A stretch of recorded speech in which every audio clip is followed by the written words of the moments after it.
Selamat siang, nama saya Christina Natalia Arnan, kelas 10 TKP 1, nomor absen 17. Memahami fungsi-fungsi manajemen. Pengertian manajemen merupakan suatu seni dalam ilmu dan pengorganisasian seperti menyusun perencanaan, membangun organisasi dan pengorganisasiannya, pergerakan, serta pengendalian atau pengawasan. Bisa juga diartikan bahwa manajemen merupakan suatu ilmu pengetahuan yang sistematis agar dapat memahami mengapa dan bagaimana manusia saling bekerja sama agar dapat menghasilkan sesuatu yang bermanfaat bagi orang lain maupun golongan tertentu dan masyarakat luas. Pada dasarnya, fungsi manajemen dibagi menjadi 4, antara lain 1. Perencanaan, 2. Pengorganisasian, 3. Pengarahan, 4. Evaluasi.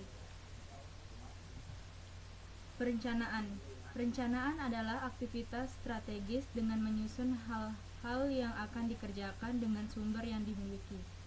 Perencanaan dilakukan untuk menentukan tujuan perusahaan secara keseluruhan dan cara terbaik untuk memenuhi tujuan itu.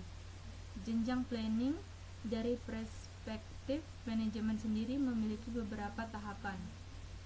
1. Top level planning.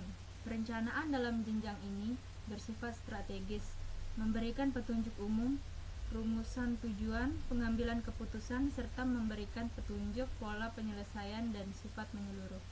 2. Middle level planning. Jenjang perencanaan ini sifatnya lebih administratif, meliputi berbagai cara menempuh tujuan dari sebuah perencanaan dijalankan. 3. Low level planning. Perencanaan ini memfokuskan diri dalam menghasilkan sehingga planning ini mengarah kepada aktivitas operasional. 2. Pengorganisasian. Pengorganisasian dilakukan dengan tujuan membagi suatu kegiatan besar menjadi kegiatan-kegiatan yang lebih kecil.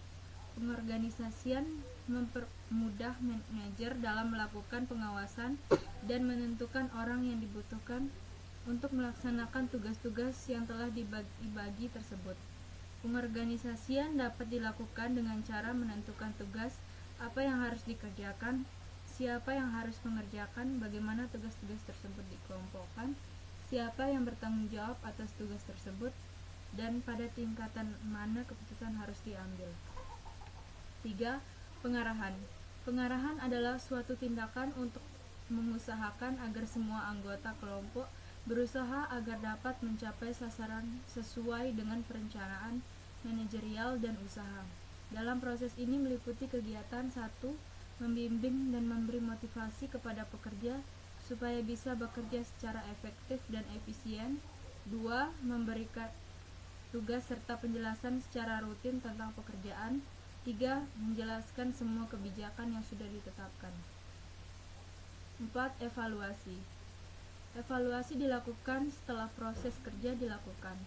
Pada proses ini, kinerja dinilai apakah sesuai dengan planning. Pada tahap ini, manajemen mengevaluasi keberhasilan dan efektivitas kinerja, melakukan klarifikasi dan koreksi, dan juga memberikan alternatif solusi masalah yang terjadi selama proses kerja berlangsung. Sekian dari saya.